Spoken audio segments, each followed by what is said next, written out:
কিছু খাবার যাতে অ্যাটলিস্ট 5 দিন তারা খেতে পারে।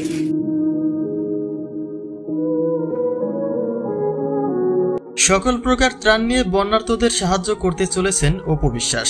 যে তথ্যটি আজ দুপুরে প্রকাশ করেছেন অপু বিশ্বাসের ঘনিষ্ঠ মডেল বারিশা হক। খাদ্য, বস্ত্র এবং চিকিৎসা সহকারে একজন মানুষের দৈনন্দিন জীবনের সকল প্রকার ত্রাণ তিনি দিতে চলেছেন। ক্যারিয়ারের শুরু থেকে কাজের মাধ্যমে প্রশংসা কুড়িয়ে এসেছেন এই কুইন। আর সেই ধারাবাহিকতা যেন কখনোই হারিয়ে যাওয়ার মতো নয়, কেননা তিনি দেশের মানুষকে কতটা ভালোবাসেন সেই প্রমাণ আবারও বন্যার্তদের পাশে দাঁড়িয়ে দেখিয়ে দিলেন।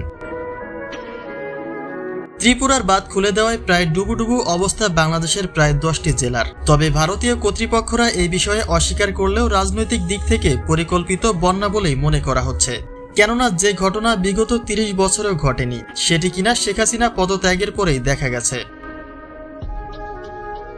এদিকে গতকাল থেকে দেশের ক্ষতিগ্রস্তদের পাশে দাঁড়াতে ত্রাণ বিতরণ নিয়ে ব্যস্ত রয়েছেন আস সুন্নাহ ফাউন্ডেশন এবং তার পাশাপাশি তাওহিদ আফ্রিদিকেও উদ্যোগ নিতে দেখা গেছে।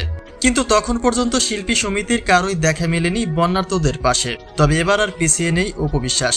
তিনি ব্যক্তিগত মানুষ হিসেবেও যে একজন মানবতার ফেরিওয়ালা সেই প্রমাণ আবারও দেখিয়ে দিলেন কাজের মাধ্যমেই। কেননা বারিশা বলেন, অপু বিশ্বাসের অর্থায়নে বন্যার্তদের পাশে দাঁড়াতে সিলেট ও খাগড়াছড়িতে মেডিকেল ছাত্রছাত্রীদের নিয়ে টিম মেম্বার রেডি করেছে এবং সাথে আছে প্রাথমিক চিকিৎসার জন্য মেডিসিন, প্রেগনেন্ট মহিলাদের জন্য জরুরি সেবা, শিশুদের পানিবাহিত রোগ মোকাবেলায় মেডিসিন, এমনকি মেয়েদের জন্য স্যানিটারি নেপকিনের ব্যবস্থা সহকারে আরও অনেক কিছু। অন্যদিকে বারিশার এমন পোস্ট শেয়ার দিয়ে অপু বিশ্বাস লিখেছেন, আসুন আমরা সবাই মিলে যে যার জায়গা থেকে বন্যার্তদের সাহায্য করি। বন্যার পানিতে অসহায় হয়ে আটকে পড়া মানুষদের কাঁধে হাত রেখে তাদের সাহস যোগাতে এবং তাদের সাহায্যার্থে সবাই এগিয়ে আসি।